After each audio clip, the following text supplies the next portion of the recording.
geeks and geekettes, ladies and gentlemen, boys and girls, comic book fans all over the planet. Welcome once again to another episode of Ask Chuck Dixon, where you get to ask me, a world renowned, world celebrated, world famous, stopped on the street all the time and asked for my autograph, comic book creator. And you get to ask me about what I do for a living, and what I do for a living is I write comic books. Before we get to your questions, your awesome questions for this thrill packed, information crammed, mystery solving episode. It's come to my attention. An awful lot of you have told me that you're listening to me, you're downloading me to your phone or whatever, and you're listening to me on your drive to work or your drive home from work or at work, and I'm helping you pass the time. It seems strange to me that anybody would want me talking to them for any length of time as a distraction. I just, I enjoy doing this. I enjoy answering your questions, but I'm humbled by the idea that you find me entertaining and engaging. Maybe you're laughing at me the whole time. Listen to this idiot. so, so for many of you, I become the equivalent of drive time radio, which makes me think I should start talking more like a drive time DJ from the 70s. Weather on the nines, traffic on the fives. But we're not going to do that. So, by the way, it is 10 past the hour. I'm not going to do that. And I'm not going to change this format. Ask Chuck Dixon will not change. But it makes me think that if I'm helping you do your job, or I'm helping you stay cool in heavy traffic, which is building up on the nines, maybe I should think about doing some additional content that's purely audio. Because quite frankly, the most time-consuming task here of making these videos is putting together the visuals, which you people listening to it aren't even seeing. You're not even getting half the jokes. Every time I mention Zack Snyder, or no, what's his face? Oh man, I'm blowing it. Who's the new guy on the DCU movies? Anyway, I always put up a picture of Guy Fieri. So, in any case, I'm not going to change the format of this program, but I might be doing some more purely audio content because it doesn't take as much time to put together. I just sort of have to get an idea and talk about it for a while. And if that's something you would enjoy, please let me know. But once again, I'm not going to change this show, but I might add more purely audio content to this channel. So anyway, let's get to your amazing questions. They're always wonderful. Steve asks, I was wondering if you're a fan of the Star Trek franchise. If so, which of the many series is your favorite? What's your favorite movie, crew member, and captain? Also, I've recently been reading and enjoying the DC Star Trek comic series from the 1980s. Have you read any of the comics? What are your thoughts on Star Trek comics? And have you written any adventures aboard the Enterprise? Yeah, I'm an original series guy, and was from the beginning. I'm not a Trekkie or a Trekker. I'm not that deep into the lore, but I really enjoy the stories. And I really enjoy this universe. In fact, I go all the way back to when the series premiered. NBC ran a preview night a week before the actual new series were beginning in the fall, and they ran this preview night early in September, and they ran an episode of Tarzan with Ron Ely, an episode of Star Trek, and an episode of a show called The Hero, which didn't last beyond half a season, I don't think. And I liked all three. The Hero was a situation comedy starring Robert Mulligan, and he played a TV Western hero, an actor playing a TV Western hero, and then contrasting between his life as a big star, big TV star, and his home life. And I thought the show was really funny, and I watched all the episodes they aired, but like I said, it didn't last. It got canceled. But, Star Trek and Tarzan, of course, went on. And I remember watching the Star Trek episode with my mom, who enjoyed it. Kind of surprised me when my mom would sit there and watch a science fiction show. And it was the episode, I don't remember episode numbers. I'm not that kind of fan. Like I said, I'm not really a Trekkie or a Trekker, whichever you prefer. but it was the episode with the female monster who was basically sucking the salt out of members of the Enterprise. It's a creature that needed salt to survive and was killing people in that way. And I thought it was a really cool episode. And I thought, wow, I can't wait till this show comes on. I'm never going to miss and one installment. I never did. I watched every installment. Um, I didn't know a lot of kids who did watch Star Trek at the time. In fact, nobody. I didn't know anybody that watched the show. I would mention it and just, I don't know. But I was into it. You know, I like science fiction, and I really dug it. And I was there every Thursday night and eventually every Friday night, even through the, sometimes abysmal third season, but sticking with it. But over the years, more and more of my friends at school got into Star Trek because they would rerun Star Trek in my market on Channel 48 at like 5 in the evening. And it was on every day, Monday through Friday. And a lot of the kids I went to school with, they got into the series through the reruns. And maybe it was the fact that they need to be a little older to get it. I don't know. I was so sophisticated as an 11-year-old that they all had to catch up with me. But anyway, so yeah, I dig Star Trek and Wrath of Khan, my favorite movie. And have I seen the series? Yeah, I watched some of Voyager. I watched all of Enterprise. I watched all of Next Generation. Even after that horrible first season, I stuck with it, and the show got better. And then Deep Space Nine is the only one of the earlier series I couldn't get into because it just seemed anti-Star Trek. They didn't go anywhere. They just sort of stayed at home. Things came to them. It seemed un-Star Trek to me. And I watched all of Enterprise, all 3 seasons of Enterprise. And I really enjoyed that, particularly the second season. But I haven't seen anything since then. And I watched the awful rebooted movies, and they were terrible. Just they weren't Star Trek. They had all the problems of quote unquote modern movies. Now, as far as the comic books go, I have somewhat a personal relationship with the comics, even though I never read them. DC Comics did the best version by far. Michael Barr, and I told him this when I met him once in the DC offices. I said, the way you got their voices, the way when I read the comic, I could hear the actors. I said, that was remarkable. I mean, a labor of love, I'm sure. And the series was largely drawn by Tom Sutton and Gordon Purcell. I was friends with Gordon Purcell, so I knew him while he was working on this. And I had an even closer relationship with Ricardo Villagrán, who inked many, many, many of these Star Trek issues. And I used to visit. The first time I visited Ricardo, he was on a visa visiting the United States. He was able to stay for I think 6 months, and he was inking these pages in a hotel room not far from the DC offices. And he would just ink a whole bunch of pages and then go the next day and deliver them, and get a check. And just busy, busy, busy. And when I visited him, he was so busy he couldn't stop working. He kept talking while he was working.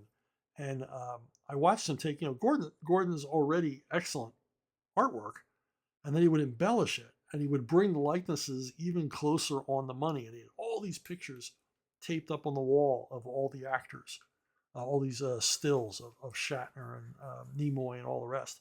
And he would really hone in the likeness. And he and Gordon were a good team. I remember Ricardo saying, and this was his best compliment he could ever give a penciler, he has a lot of good ideas, which means he really liked the storytelling. He liked the way Gordon laid out the pages and the panel compositions and everything else. But then he would lend his particular talents to really make it the likenesses closer. So for a TV series movie tie-in book, that's essential. The Marvel Star Trek comics I never had any use for.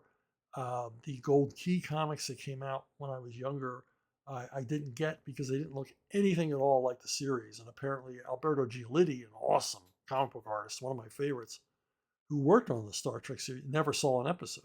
He only worked for some stills and really didn't get what the show was supposed to look like. So it's kind of a weird parallel universe version of Star Trek. And I think I've read a few of the IDW iterations, but wasn't terribly impressed. So, and I haven't seen any of the recent TV shows because they just look like dreck.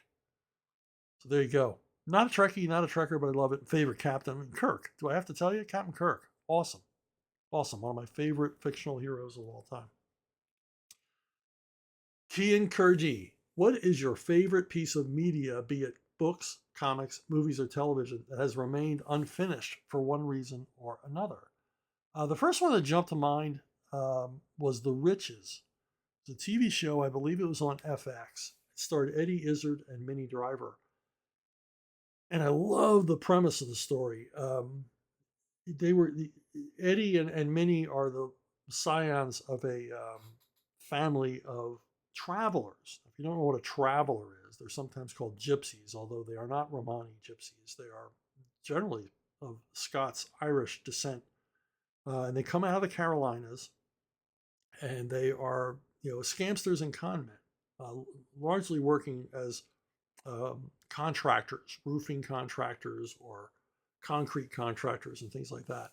And if you have a hurricane, tornado, bad storm, flooding in your area, it won't be long before the travelers show up in their Winnebagos and their SUVs and their work trucks.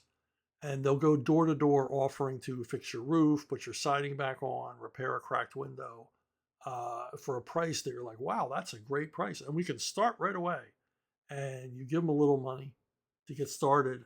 And they either disappear once they've gotten their advance, or they'll do the job and you pay them in full. And then you find out that they did a totally crap job and they're gone. They didn't leave a business card. And they've vanished. If you've ever been stopped at a gas station, I think this only happens on the East Coast. Ever been, like you're pumping gas and some young guys in a van pull up, and they've got some speakers. They were installing a home theater system in some millionaire's house, and they had some speakers left over, and you can have them. They're high-end, super duper speakers, and you can have them for a giveaway price. Those are travelers. Get those speakers home, and they're complete crap. They're in lovely, lovely wooden cabinets, but they're crap. Travelers, another traveler thing is they'll offer to resurface your driveway for a ridiculously low price, like $20. And the first time it rains, you find out they resurfaced it, not with sealant, but with crankcase oil, which immediately washes away. How can you tell a traveler? I know I'm going too deep on travelers, but I'm getting more and more messages. You people like these tangents. You can tell a traveler by the fact you've never seen them before. They've always got out-of-state plates from whatever state you're in. And the biggest telltale is hanging from their rearview mirror of their Winnebago or SUV or work truck. You'll always see what looks like rosary beads. It might be rosary beads and a crucifix. It's always there. Travelers, if there's any travelers listening, you really got to take them down before you start ringing doorbells. And I've never fallen for them because I was kind of clued into what these people were about, and a paranoid homeowner. But anyway, The Riches is about this family of travelers who, for one reason or another, get in trouble with the rest of the travelers in their clan, and they gotta move on. And they split. They go on the run, and they discover this house in a upscale development. These are like $2 million houses, and they move into this house on a cul-de-sac in a gated community and take on the persona of the owners, the Riches, who are away for one reason or another, or never moved in. I can't remember on the show, but none of the neighbors know that they're not the Riches. And they begin to live as the Riches and begin doing cons and everything else, because now they have an elevated position in society. They are obviously, upper middle class, educated people, and they start getting offers to be on the board of the local country club and things like that. And of course, being travelers, they're going to exploit that for every dime they can get.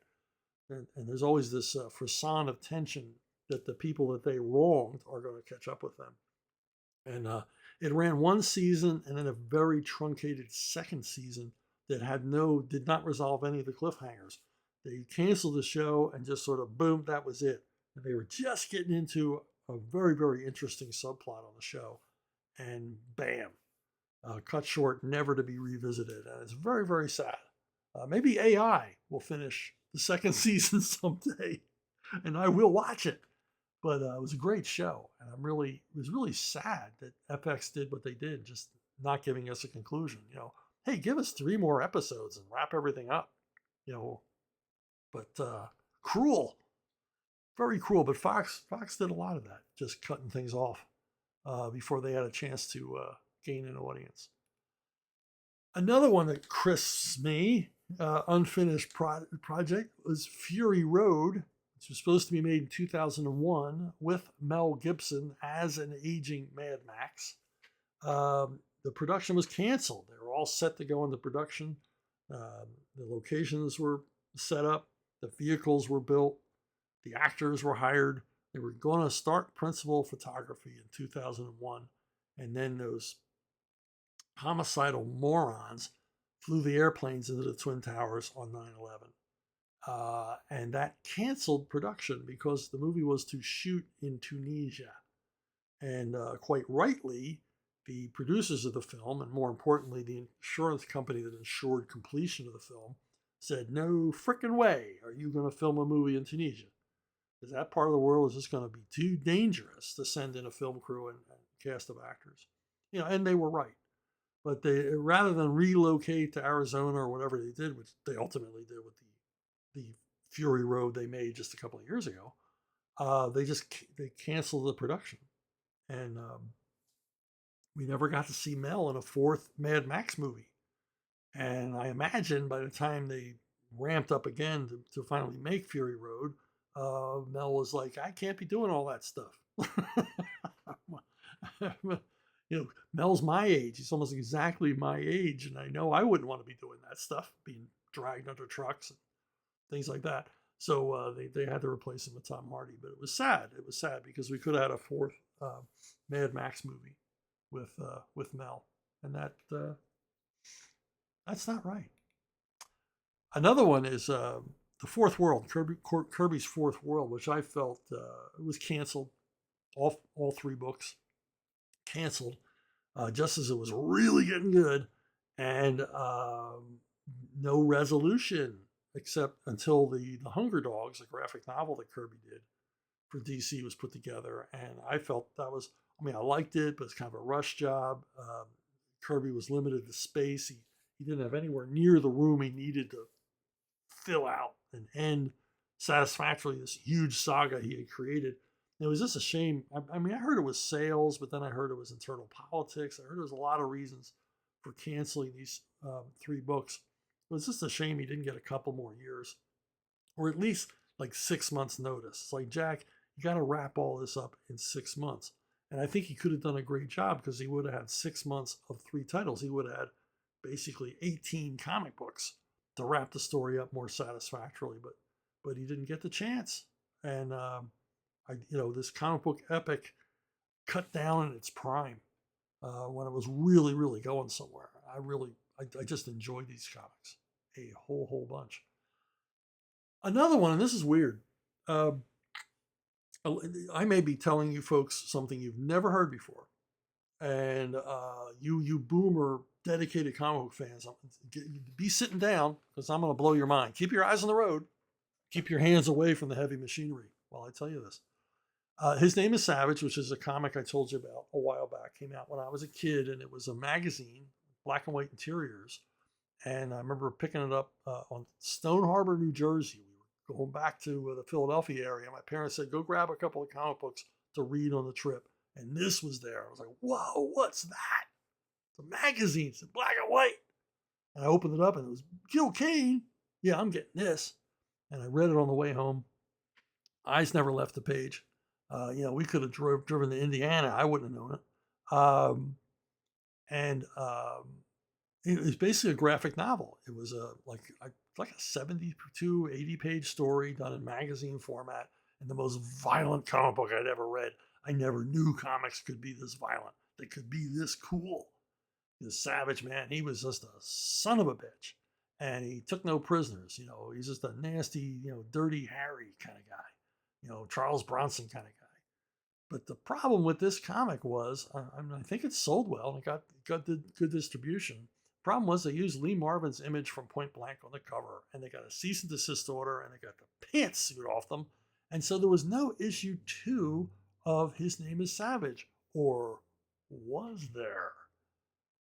When I went to the comic book convention in 1971, my very first comic book convention. When I got there, laid out on several tables was all the artwork for His Name is Savage #2. And on an easel behind the table was a painting, large painting by Gray Morrow of the cover, what would have been the cover of His Name is Savage #2. And the only thing I remember about it, we didn't have cameras on us all the time back then, or I would have taken a million pictures. The only thing I remember about the cover is it had an alien on it, like coming off of a flying saucer. I may not be remembering this right, but I had this hazy image. An alien kind of looked like the man from Planet X, from that old Edward G. Ulmer movie from the 1950s. And so, His Name is Savage is going to take a science fiction turn. And you may think it's a fever dream and say, Chuck, you're crazy. You're a crazy kid. But I'm showing you here, for those of you who can see the screen, here was the title page for His Name is Savage #2, Gil Kane, and the story is by Archie Goodwin. And the interior art was by Neil Adams. And I saw all that artwork. And, it's weird because, I was a shy young punk of a kid, and Neil Adams and Gray Morrow were both at the con that year. And why didn't I go up and ask them more about this? What happened? Why didn't we get to see #2? We never get to see #2, but I didn't. Missed opportunity. But there you go. There's a piece of comic book history I bet you never heard anywhere. And you can Google searches. If you can find more information on this comic than I did, good luck, because I could find nothing. It's like, I could only find just enough evidence to prove I didn't dream this. So there you go. Those are my big disappointed projects that ended too early. Alan Barebi. I loved Airboy and Eclipse so much and was very sad when Eclipse folded and your Airboy went away. Considering he was the son of the original who was in World War II, it may have made sense in the 80s, but not now. So what were your plans if the series had continued for many years? He wouldn't be a boy for much longer, or the suspension of disbelief would have gotten harder. Yeah, Kat and Dean approached me at, I think, a Chicago con. Airboy ran 50 issues. They approached me at a Comic-Con like a couple of years after the issue 50 had come out. And they asked me if I would like to do like a reboot of Airboy, and they were going to like modernize the book a little bit, keep it the same. It was going to be the same continuity, but sort of bring it more up to date. And it was going to be called Aviator X. And Davey was going to fly a modified version of Birdie that was closer to like a stealth fighter or stealth bomber. And this was in the era of Desert Storm and Desert Shield, and the stealth aircraft. The public knew about them now, or military nuts like me or possibly you, we knew about the stealth bomber. We were following news on it, but the general public had never seen them, and so they thought this was a new opportunity. There was new stuff going on in the Middle East, new intrigues that Davey could get involved with, and but it never went any further than talking about it. And I vaguely remember they had some sketches drawn up of Davey in a version of the Airboy costume that was primarily black, and of course Birdie would be black. So it was Airboy back in black, but it just never happened. And then a few years later, It's Alive did a crowdfunding effort, and we did an issue 51 of Airboy and an issue 52 of Airboy, and we updated the series. It was my same continuity, but Davey and Valkyrie were older, and they had their own son, Davey the third, Davey Nelson the third, and I took Kat and Dean's idea of Aviator X and sort of adopted it and said that, okay, their son is going to be an adventurer as well, seeking revenge for his parents. Big spoiler, they disappear or are murdered. We don't know which, but they vanish at the hands of misery. And the Davey #3 is going to get his revenge and find out what happened to his parents, and Skywolf and all these other characters. And so I told the artist, I said, he's going to be in a black outfit. It's going to be primarily the same costume, but we're going to put it in black, and we're going to have a modified version of Birdie. because the original Birdie just isn't going to cut it. So he sort of adapts his new one. And I wasn't going to go as far as call him Aviator X, but he was going to continue on in that vein. Sadly, it never went any further than those two issues, because Drew Ford, the founder of It's Alive Comics, unexpectedly passed away. And so the project kind of fizzled away without, him in charge. Although, 51 and 52 did come out. And, maybe someday I'll get back to it. Maybe someday I'll continue it. There's actually been some interest from Hollywood. But you know what that means. It means almost nothing. But I've had a number of questions about the series. And apparently it has a number of fans out there in Tinseltown who have fond memories of the 80s Airboy. So we'll see what happens. So, twin spin. Look at that. Alan got a twin spin. Speaking of Airboy, despite being a conservative yourself, you had some anti-right stuff in it with the Reagan picture on the bad guy's office wall. And the fact that Airboy thought munitions were evil. Why did you put that stuff in there? Now remember, I've discussed this before, Cade and Dean were communists. And I'm not. I'm as far away from communists as you can get. When I was 10 years old, I was putting out yard signs for Goldwater. So there had to be some compromises made, but compromises that, I didn't feel like I was selling out. And I was always testing how much I could get away with. Now, Dean, if you're listening to this, I never thought Dean was that particularly political, political with a capital P. He had his principles, he has his beliefs. God bless you, my friend. Kat was more political with a capital P. She would get into it with me, and not in a shrieky left-wing Harridan kind of way. We would have these reasoned arguments about policy and history and everything else. And, she wanted to hear my views. I wanted to hear her views. So there was a sharing of intelligence and opinions and everything in a very, very, cordial way. So, there's no animosity or anything else. But I knew if I wanted to have Skywolf shoot a communist or punch a communist, I had to write in the script that he shot him. So then Kat would go, "Oh, we don't want him to shoot the communist." I say, "Well, what if he punched him?" And then I would get what I wanted. So I did a workaround on these issues. But the thing is that this book was made to be controversial because, after all, Airboy in his Golden Age iteration and all the way through the 50s till the end of the Golden Age Airboy era, it was a war comic. Even though it featured a kid in a costume flying a crazy plane, he was always going to the war zones. In World War II, he fought the Japanese and the Nazis. In the 50s, he got into a little bit more supernatural, creepy stuff, but often was, strafing communists. So, there is that. So we wanted to stay with that and put him into war situations, the wars of the time. Wars in Central America, wars in the Middle East, wars everywhere. And still, communism was still a thing. The Soviet Union was still around. Eastern Europe was still, under Soviet dominance. It was a different world. It was the Cold War world, and we wanted to immerse him into that. Now, problem is, whereas his involvement in World War II, where he's killing Japanese by the bushel load, killing Nazis by the bushel load, not a controversy. But, you get to the 1980s, there is controversy. There's difference of opinion on, how much America should be involved here, how much America should be involved there. So we had to meet some sort of a compromise. And I remember we were pretty good at that.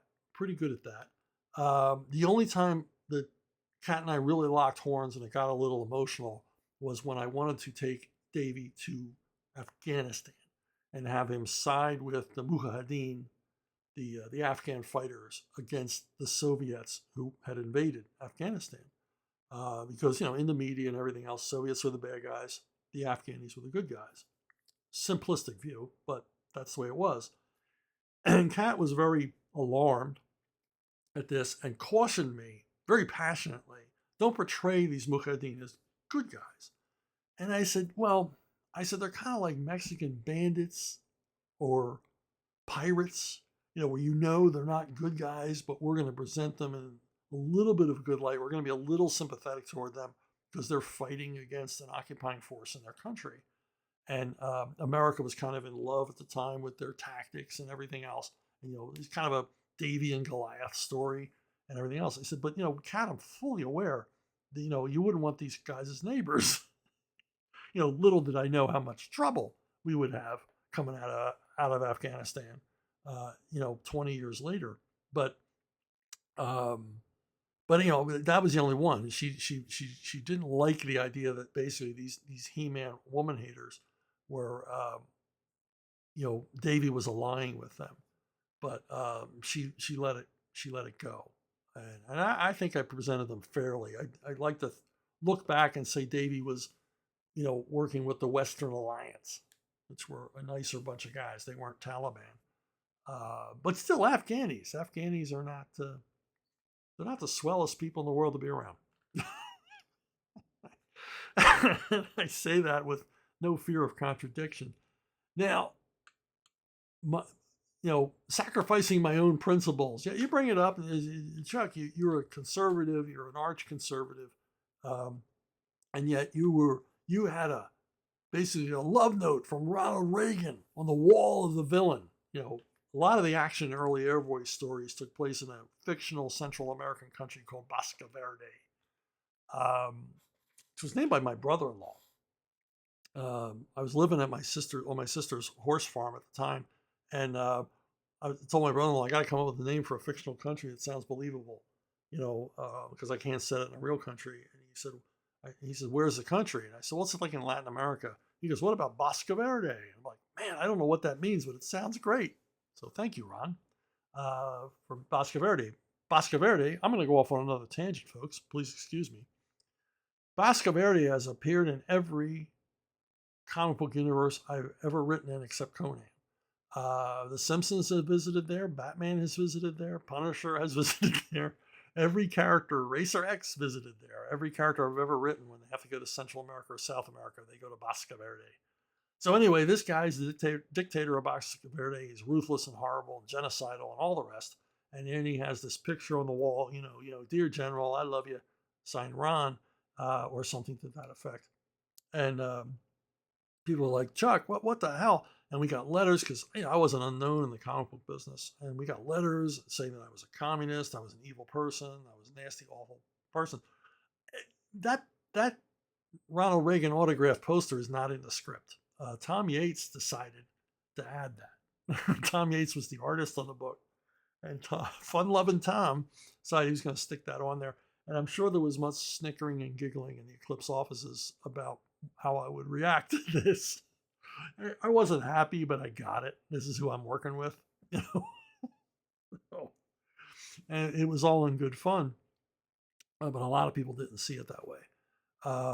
As far as Davy being anti-munitions, I wanted to separate him from his dad. His dad was a munitions guy, part of the military-industrial complex coming out of World War II. And that's how the Nelsons made their money, coming up with weapon technology and aviation technology. As a defense contractor, Nelson Aviation was like Boeing or Lockheed. They were a defense contractor, and Davy wanted to move them away from that, because several traumatic events happened in the stories. And really, the series, I'm readily admit, was quite hypocritical, because while Davy wanted to move the Nelson fortune out of weapon making into more, things that he saw as more of a benefit to mankind than war machines, he also was not adverse to hopping in Birdie and going and shooting it up in some foreign country, killing bad guys. So he was still very much a military or paramilitary figure himself, even while he was decrying the munitions side of the business and weapons side of the business. So yeah, a little bit hypocritical. And another thing, another interesting thing from this particular time in history was I was a big fan of Ronald Reagan, but I thought Ronald Reagan failed on 2 points. And one of the points was created common ground between me and Kat, as far as our political views. The number one, he didn't cut spending. He said he would cut spending, and he didn't. He kept waiting for Congress to cut spending. And as we've seen in recent days, literally recent weeks, he didn't need to wait for Congress to cut spending. Ronald Reagan could have cut billions out of the federal budget from the executive branch without anybody's, by your leave. He didn't do it. And I've said for years he should have. He should have shut down the Department of Education, Department of Energy, things like that. And he should have reneged on the Panama Canal deal, which that's another thing. But all of this is resolving itself now, so it's moot. But the other area of contention I had with Ronald Reagan was his involvement with the Contras. Now, while I love the idea of sending the Contras, millions of dollars of taxpayer money to fight communism in Central America, and even sending military advisors and weaponry and all the rest of it, because I'm an anti-communist, I was all for that. But I didn't like the way they did it. Congress would not let Reagan do it. And so they came up with this convoluted Iran-Contra deal, which was just Keystone Cops cartoonish. The more I read about it, the more disillusioned I was by the antics of Reagan's intelligence advisors and the American State Department. It's just like, what the hell are you doing? This is like Biden level stupidity. And so it's where the Venn diagram of our political beliefs met between me and Kat. Was she really despised the whole involvement. Of course, she despised the involvement with the Contras because they were killing communists, which she didn't like. I didn't like it because the way they were killing communists. I thought it was half-assed. At the time, and I read a lot on this, at the time, Argentina was heavily involved in Central America fighting the Sandinistas and, the crowd of communists trying to take over Central America. And they reached out a hand to the United States saying, look, you could help us. You could work through us to help the Contras, and you wouldn't have to get the approval of Congress. We could make a deal between Argentina and the United States and do this. But America was loath to do anything, get any kind of involvement with the Argentine government, following the Falklands War and all the rest of it. So missed opportunity. But if you read about the era, man, it was a cartoon show, the way our intelligence and State Department dealt with this issue. Just goofy as hell. And I remember having a little bit of a falling out with my own wife over this issue because she's a huge Reagan devotee. You could do no wrong. It's like, I like the guy too, but he's wrong here because I was not an Oliver North fan. I remember standing in front of the TV grousing while Oliver North was testifying in his Marine uniform after the commandant of the Marine Corps told him not to wear it because he was not testifying in front of Congress on anything that had to do with Marine Corps business. But North disobeyed that request or order and did it anyway. And I remember my wife getting mad at me because she thought Oliver North was the coolest. And I'm like, no, he's not. So, but that's what I like about the right. That's what I like about the conservative movement. You got your libertarians, you got your conservative Republicans, you got your conservative independents.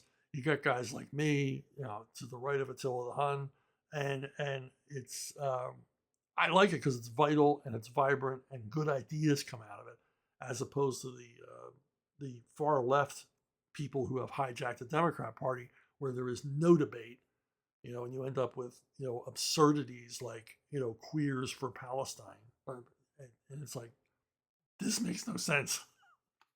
So yeah, I like it the way it is. So yeah, I don't always agree with everybody on the right, but then everybody on the right never agrees with everybody. Everybody's got their own issues. Triple spin. Look at this, Alan. You get a triple spin.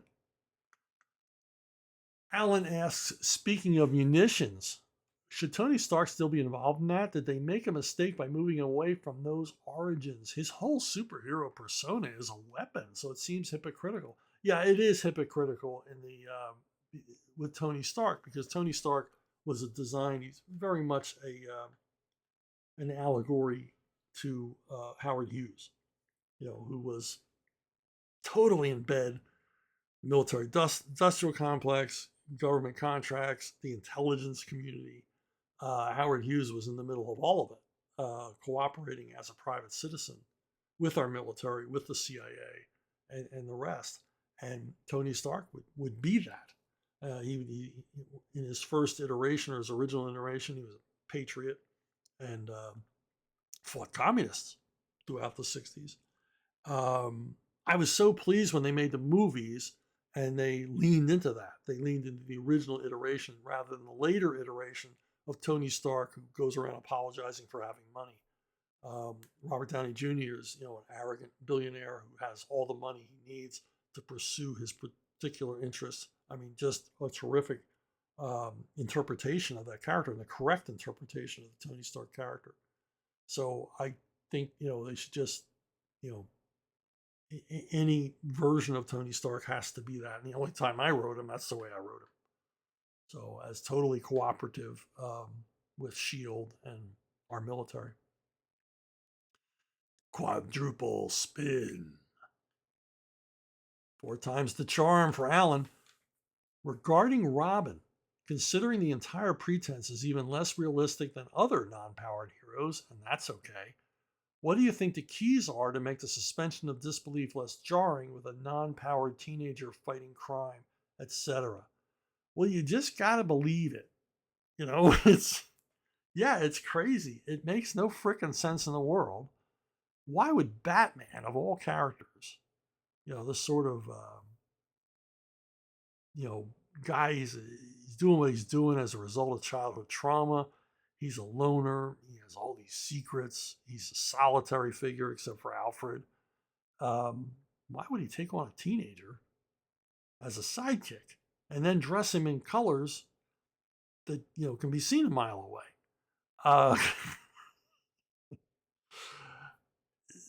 So maybe you should have called him Robin the Boy Target.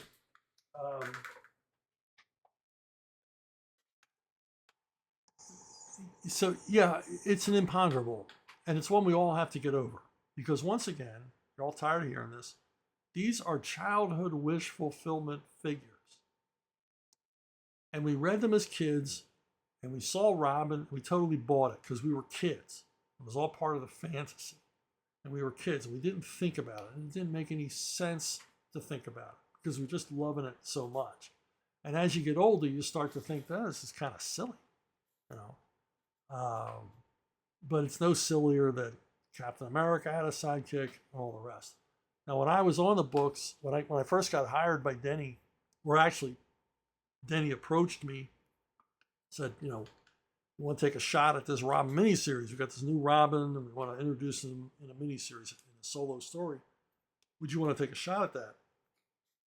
And when I met with Denny, I had all these same questions. Well, why is there a Robin? What's the point?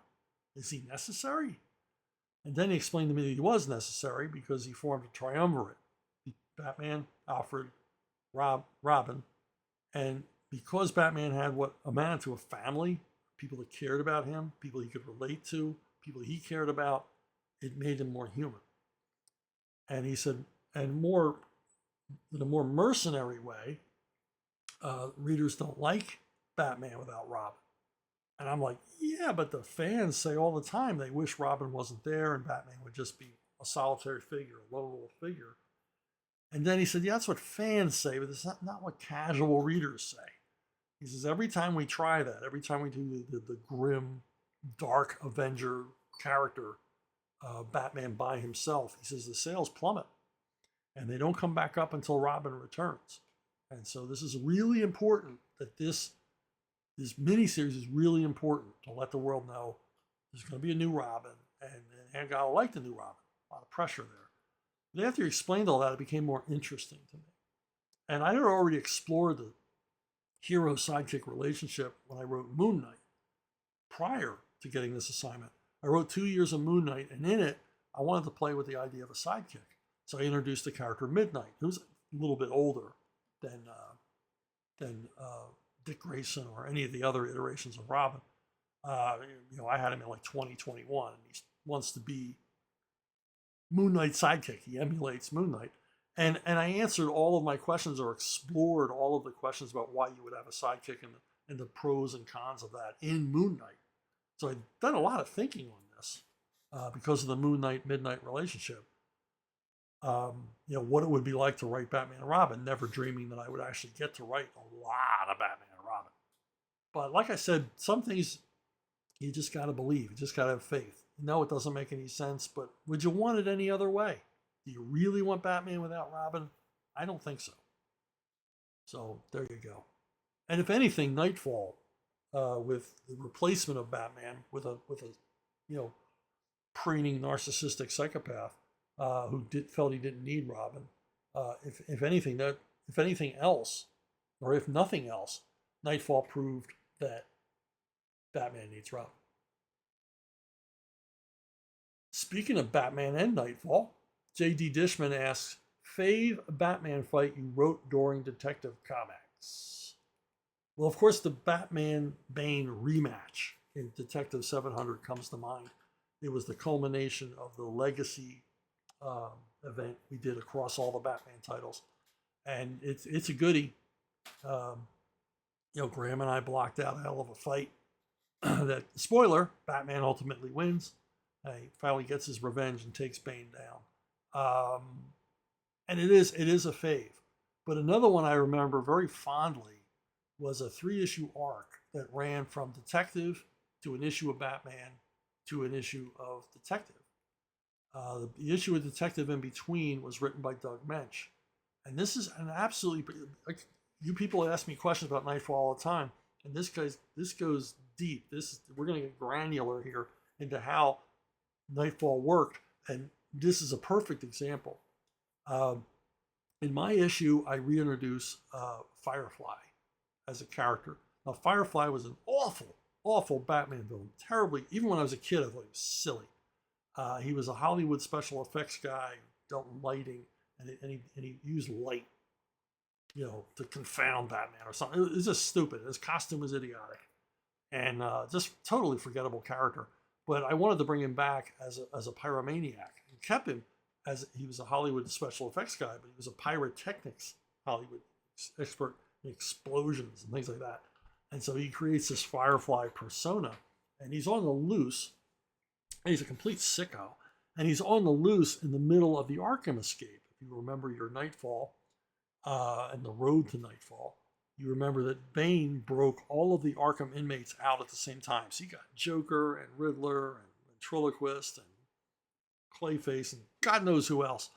They're in the wild now. Batman has to recapture them. And one of the first people Batman runs into is this new iteration of Firefly created by Graham and I. We amped up his costume. We gave him the actual ability of flight. It just made him a really, really dangerous, ruthless character. And so you got Batman in the middle of all this. He's catching up with this villain and that villain.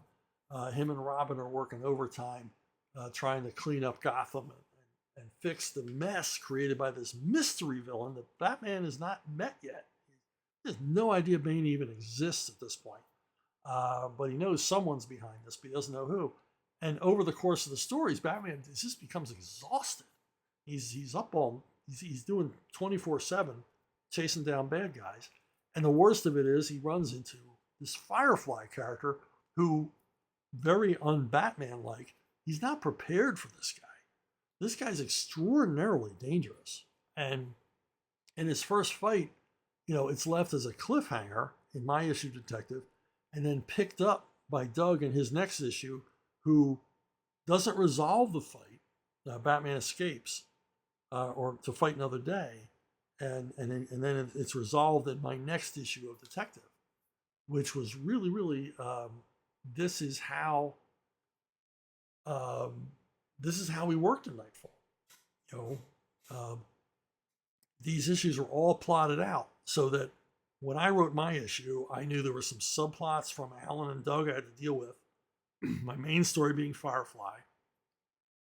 And then Doug knew he was going to carry on my and Alan's subplots while dealing with his own main story, which I think featured Joker.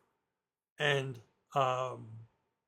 so he knows in his issue, following my first issue with Firefly, he has to open with the cliffhanger, Batman versus Firefly, and then leave it unresolved.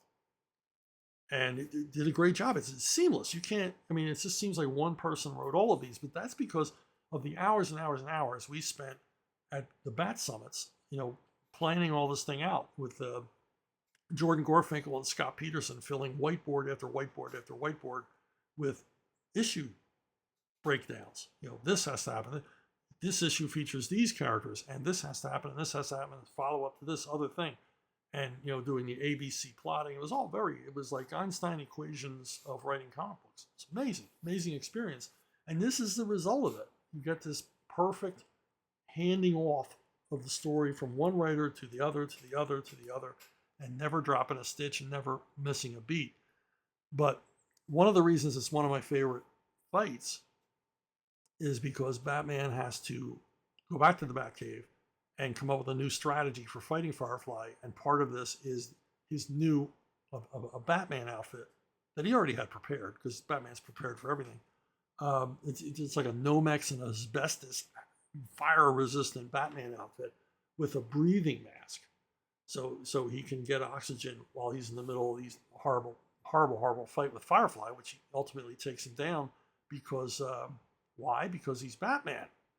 So it's a hell of a fight. It's a great fight, and it's one that hopefully for the readers put into question whether or not Batman was going to come out victorious. That's always a good fight. The other thing I like about this arc is there was a Riddler subplot that I put in because I love the Riddler so much. So I got to feature the Riddler throughout these issues before he finally gets captured and sent back to Arkham. And also got to write a little bit of the Joker, because like I said, Doug was using the Joker as the main thrust of his arcs in the Arkham Escape thing. So I got to write a little bit of Joker, and Graham got to draw him, and Graham is so good at drawing Joker.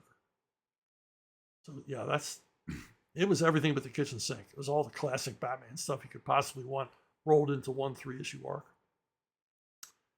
Drew Geraci, my friend Drew B.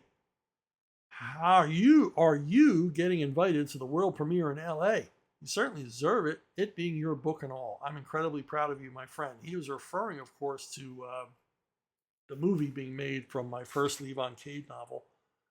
And it's called A Working Man, with starring Jason Statham, screenplay by Sylvester Stallone, based on the first novel in why did I do that?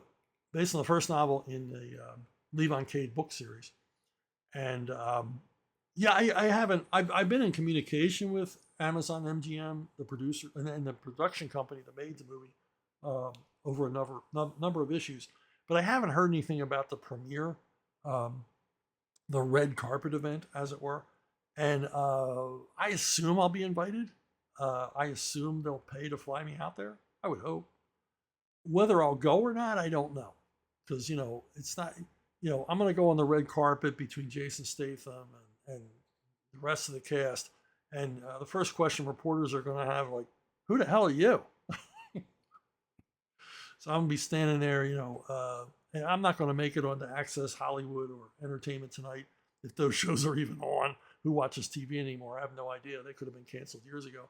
But, I don't, and I'm not looking for that kind of attention. It just seemed to be a whole lot of bother for very little return to show up on the red carpet before the premiere. The only cool thing is to meet people. And I don't know. I mean, you're a lot of times when you ask me these questions, I'm not prepared with answers. I'm kind of really, you're making me think about stuff. If Sly goes, I'll go. I'm gonna put it down to that. If Sly's not there, I really have no interest. I mean, I'd like to meet Jason Statham and Michael Pena, one of my favorite actors. But if Sly doesn't go, I don't think I'm gonna go. So there you go. Because it'd be an opportunity to meet him once again and talk to him some more in person. So yeah, there's your answer. There's your answer to that. So Ian Potash. Hi, Chuck. I've got a simple one. Do you prefer Batman with or without the yellow oval chest symbol? Thanks. This kind of relates to the question about my favorite fight. I don't think Batman should ever have one outfit. I think it should be mixed up. He's got a closet full of these things. and they're all variant, all different. And I think he should wear what he needs to wear for the job at hand. And I've certainly changed him up. I've given him winter camo outfits and jungle camo outfits and desert camo outfits and things like that. And partly inspired by the raft of action figures they did in the 90s. Um, where they would just take the same Batman figure and do repaints on them. Kind of inspired by that, but mostly inspired by my favorite Batman story of all time that you're all sick of hearing about. It's really my first exposure to Batman was in this Batman annual, which I found in a barrel of comics at the junkyard, and took it home and read it and reread it and just read the pages off. I just love this annual, and it reprinted all these great late 40s, early 50s Batman stories. And my favorite of all was the 1001 Strange Costumes of the Batman, in which we've learned that Batman has a Batman costume for almost any occasion. And it's a great story as well, because in the story, Batman gets really severely wounded. He gets machine gunned by gangsters and left for dead. And Batman fears that without him on the scene, the criminals go wild. So Gotham has to know, the criminal underworld has to know that Batman is still on the scene. And so Robin gets into a very, very special Batman costume. It's pretty much like an exoskeleton, in which, he's inside of this, big dummy Batman outfit. And he just basically appears around Gotham just to show Batman is still a presence. And the criminals need to lurk in fear. Love the story. And big influence on me, and made me think going on, Batman should have different costumes for different needs. And this story influenced me so much. It was a big influence on the second Robin miniseries, which I used a lot of elements from the story in the series. And then it was I rewrote it as a Bartman story for The Simpsons, and also wrote it as a Mermaid Man story for using elements of it for a Mermaid Man story for SpongeBob SquarePants. So I love this story. One of my favorites. All right, one more thing. You're hearing a lot of talk about James Bond in the recent weeks because the James Bond franchise is being taken over by MGM Amazon. The Broccoli family, which have had the rights to the character forever, made some sort of deal to give up their influence on it and hand it over to Amazon MGM. And all kinds of noise has been made about this. Negative. Oh my God, what are they going to do to James Bond? Amazon's going to ruin it. They're going to make him a girly man. They're going to race swap him. They're going to do this. They're going to do that. Yeah, they're just going to exploit the hell out of him and ruin the whole thing. And I'm like, well, hold on a minute. Maybe this isn't the worst thing that could happen to James Bond. Let's hold out hope. And I'm going to give you some hope. I'm going to hand some hope to you. Look what the Broccolis did with this character. He's crying. I mean, James Bond crying? James Bond throwing away his beloved sidearm? Throwing it away. Just throwing it in the trash can. I mean, look what they did. They tore this character down. Do we want to leave James Bond in the hands of these people? Yeah, I know they reliably gave us some pretty good James Bond movies over the years, but boy, they lost their way in recent years. And then it's not the first time. They lost their way in the later Roger Moore movies. Totally lost their way. So, let's not imagine that James Bond in the hands of the Broccoli family was going to get any better or improve or be in good hands anymore. I know from my own experience with MGM Amazon on A Working Man, that they didn't do anything to try to mollify, quote unquote, modern audiences. A Working Man is every bit as mean as Levon's Trade, the novel that it's based on, the novel that I wrote. It has the flavor, Cade is not apologizing for what he's doing. There's no political agenda stuff in the story. It's a straight up escapist, punch 'em up action film. In fact, in the movie, they race swap in the other direction. They turn, Gunny, who was an African American character, into a white guy played by David Harbour. So this movie wasn't taking any DEI considerations or current leftist politic considerations into account at all. And this isn't the first time for Amazon. Remember, they produced the Jack Reacher series, which I've never watched, but everyone I know who's a Jack Reacher fan of the books is very, very pleased with the series, which means they didn't mollify or modify Jack Reacher at all. So, and then for me, the clincher, the closing argument, Amazon produced Terminal List, starring Chris Pratt, which, wow. I mean, that series is unapologetically a right-wing fantasy. And I say this as a right-wing extremist. It was like, I was astounded. I was jaw-dropped by that series about what they were allowed to get away with on a popular streaming platform as far as, political point of view. It's like, this is not your standard Hollywood political point of view. This is the polar opposite. This is even like dangerous material, like subversively right wing, which I'm applauding. I mean, I know at CNN they clutch their pearls, and at the MSNBC they get the vapors and tear their hair out. But it showed that Amazon is not adverse, that they understand their audience, and of course they understand their audience. They've got all the demographics. They know who's watching this stuff. They know what's successful and what isn't. So what I'm saying is, James Bond might be in the right hands. Now, if James Bond falls to the division of Amazon, there are several divisions in Amazon Entertainment. At my last reading of the corporate structure at Amazon, there are several, desks that James Bond could land on. I imagine it's going to land on the same desk that Levon Cade and Jack Reacher and Terminal List landed on, because that's the audience. James Bond is the same audience. Men who like, action movies. So, and who would like James Bond, who don't feel you need to apologize for James Bond. So let's keep a good thought. Let's keep a good thought that James Bond and Amazon lands on the right place, and we get a regular creation of James Bond content, which I would welcome. I can't see why there can't be a James Bond movie every year. Why can't there be? And get back to basics. Get back to the character we all loved.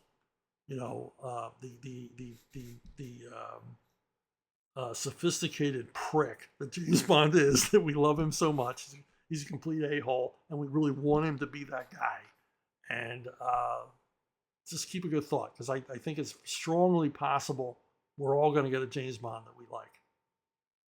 And a rebirth of the kind of James Bond we've been missing for a really long time.